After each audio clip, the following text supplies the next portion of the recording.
Bonsoir Anne-Marie Gomis, bienvenue à Rabat. Nous sommes présentement à Amphitrite Palace, l'hôtel des Lions, qui se trouve à Sekhirat, à quelques 25 km du centre-ville de Rabat.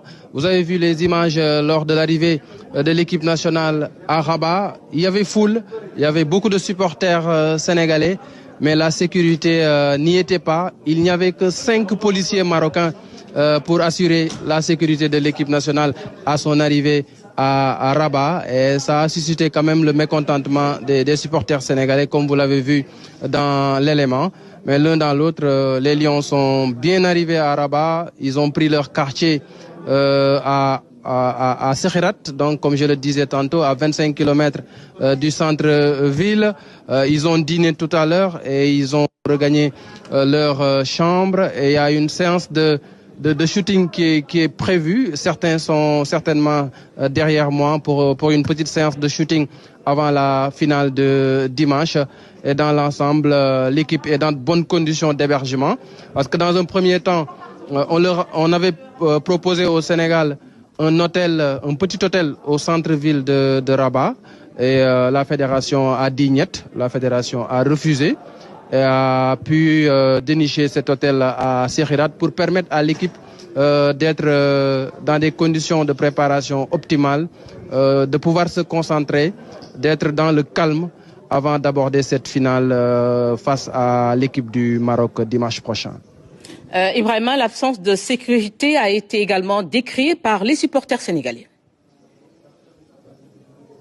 Oui, absolument, absolument. Les supporters sénégalais ne sont pas contents. Ils ne sont pas du tout contents de ce qu'ils ont vu à l'accueil, parce qu'il y avait beaucoup d'insécurité. Imaginez les joueurs sénégalais au milieu de plusieurs centaines de personnes. S'il y avait quelqu'un qui est mal intentionné et qui voulait faire mal à un des joueurs, il l'aurait réussi sans souci.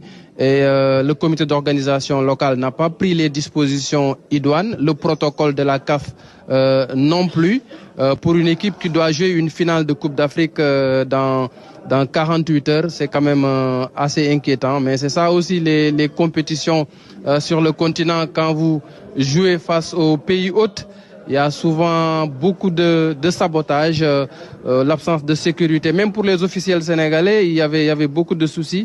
Ils étaient dans leur voiture, mais ils se sont retrouvés sans chauffeur.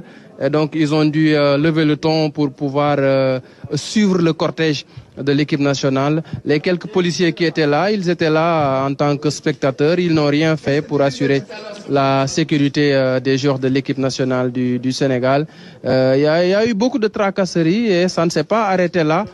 Nous sommes à la veille de la première séance d'entraînement de l'équipe du Sénégal à Rabat, mais jusqu'au moment où nous parlons, on ne connaît pas l'endroit où les Lions vont s'entraîner demain, alors que pour l'équipe marocaine, tout est nickel, tout est clair. L'équipe marocaine va faire sa séance de veille de match au complexe Mohamed VI, mais pour le Sénégal, ça reste à être déterminé. Vous l'avez dit tantôt, les Lions sont à l'hôtel. Et justement, quelles sont les conditions d'hébergement de nos Lions? Les conditions sont bonnes. Les conditions sont bonnes puisque l'hôtel Amphitrite Palace de Sekhirat est très éloigné de Rabat. Donc c'est comme si vous